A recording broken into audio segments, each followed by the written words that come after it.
lahat ng lechonan mo. Bawat branch, nagtatayo yan si Yasmin doon sa branch natin. Talagang parang sinasadya niya eh. Parang talagang nananadya siyang sabutahin yung negosyo natin eh. Yung pamilya niya, sinisira niya. Tingnan mo si Jordan.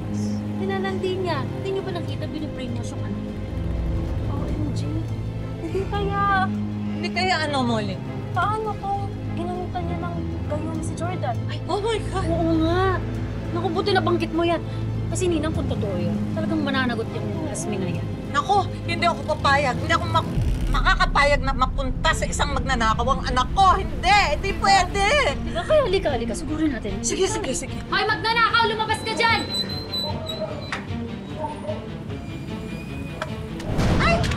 Bastos ka. Bayad ko yan sa mga sinasabi niyong ninakaw ko na hindi niyo naman napatunayan. O kaya pwede rin sige, abuloy ko na lang para sa business niyo na namamatay na, nilalakaw na.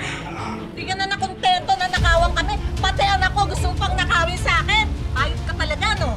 Ano po yan?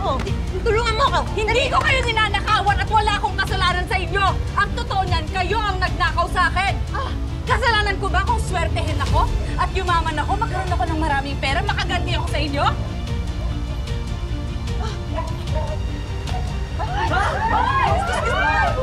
Ang pakawalang yamo. Bayad na ako sa mga utang ko, ha?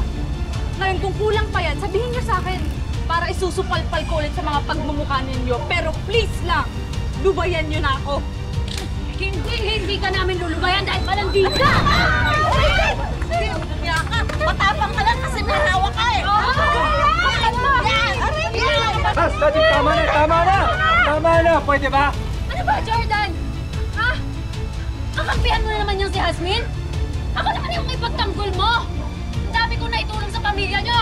Oo nga. Buti na lang may mga pulis dito. Hulihin niyo itong magnanakaw na to! Sadie! Wala ka sa kulungan! Sadie!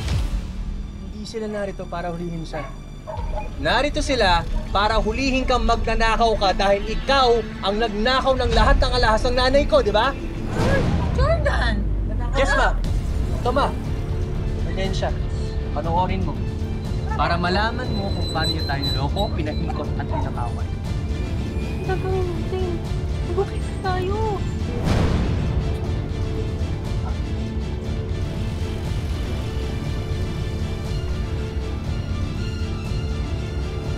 Nabi ka rin talaga, no? Iba rin talaga saltik ng utak mo. Alam mo ba, pinamanmanan kita? Sinundan ka ng mga katauhan namin, tapos, ma, she waited for how many months bago niya ibenta lahat ng alahas mo. Pero dahil sa tulong ng mga polis, nabawi natin lahat ng alahas mo, ma. Boss, pakita mo yung alahas.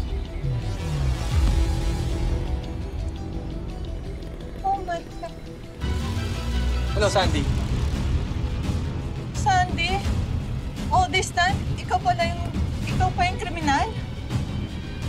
Pinuhos ko lahat ng galit ko kay Yasmin, pero ikaw pala yung toong magnanakaw. Bakit mo ginagawa sa amin to? Pinagnakawan mo ako? Hindi! Walang hiya ka! Wala kang utang na loob! Walang hiya ka talaga! Ninang, magpapaliwanag ako! Bitayan mo ako! Hindi ako! Anong pakiramdam na nagpapaliwanag ka pero ayaw ka nilang pakinggan? Ayok ka talaga!